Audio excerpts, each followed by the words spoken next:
किताबों में मिलता है, पर जो इस समय लेटेस्ट किताब आई है उसकी, वो ये किताब है जो फ्रांसिस गोथियर्ड ने लिखी है।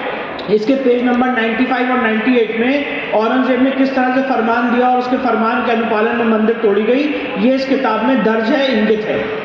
अब 1670 में मंदिर तोड़ने के बाद वहाँ पे 1770 में बैटल ऑफ गोवर्धन हुआ, जिसमें मराठाओं ने उस जगह को जीता और वहाँ से मस्जिद को हटा दिया गया।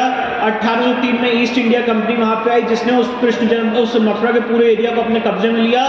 और 1815 में ये जो पूरा परिसर है, इसके जो भूभाग है वो है 13.37 एकड़ ऑफ लैंड, 13.37 एकड़ लैंड है। उस 13.37 एकड़ लैंड का ईस्ट इंडिया कंपनी ने ऑक्शन किया और उस ऑक्शन में राजा पट्टीमल जो बनारस के राजा थे, उन्होंने उस ऑक्शन में पार्टिसिपेट किया और पूरी संपत्ति ईस्ट इंडिया कंपनी से उन्होंने ऑक्शन में खरीद ली। राजा पट्टीमल के जो वारिस थे, उन्होंने वो पूरी संपत्ति 1944 में पंडित मदन मोहन मालवीय को ट्रांसफर की और एक ट्रस्ट का निर्माण किया गया 1950 में, श्री कृष्ण जन्मभूमि ट्रस्ट। और उस ट्रस्ट का मेन मकसद ये था कि यहाँ पे एक भव्य मंदिर निर्माण किया जाए। उस समय तक वहाँ पे कोई मस्जिद नहीं हुआ करती थी। एक फर्जी सर जिसे कहते हैं, हम लोगों के हमेशा एक इतिहास रहा है कि हमारी पीठ पे खंजर भोंका गया है। कुछ ऐसे ही काम 1958 में फर्जी संगठन बना के किया गया, जिस संगठन में जो मेन रूप से लोग थे वो थे द्वारका प्रसाद मिश्र जो मध्य प्रदेश के चीफ मिनिस्टर थे, अनंत शय्या मयंगार जो गवर्नर थे, अलग अलग लोग थे और उनका जो मूल है वो एक ही जगह से, एक ही पार्टी से आता था। 1958 में संगठन का निर्माण किया गया जिसका नाम था श्री कृष्ण जन्मभूमि सेवा संघ, एक फर्जी संस्था बनाई गई।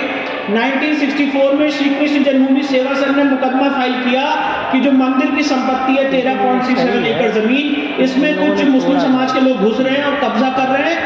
और देखिए हैरानी की बात, मुकदमा फाइल किया हिंदुओं के पक्ष में और 12 अक्टूबर 1968 को श्री कृष्ण जन्मभूमि सेवा संघ ने समझौता कर लिया शाही ईदगाह मस्जिद से। और समझौता ये हुआ कि जहां तक आप घुस आए हैं आप वहां पे विराजमान रहिए और बाकी जगह पे हम लोग विराजमान रहेंगे।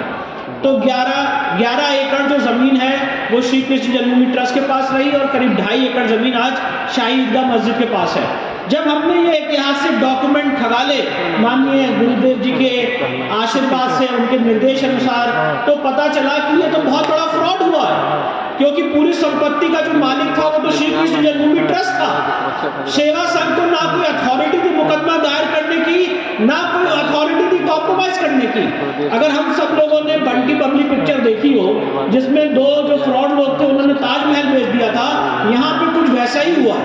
और इसके बाद इन सारे लीगल डॉक्यूमेंट्स को पढ़ा गया, इसको इंग्लिश से हिंदी में ट्रांसलेट किया गया, इंग्लिश में ट्रांसलेट किया गया, टाइप किया गया और 25 सितंबर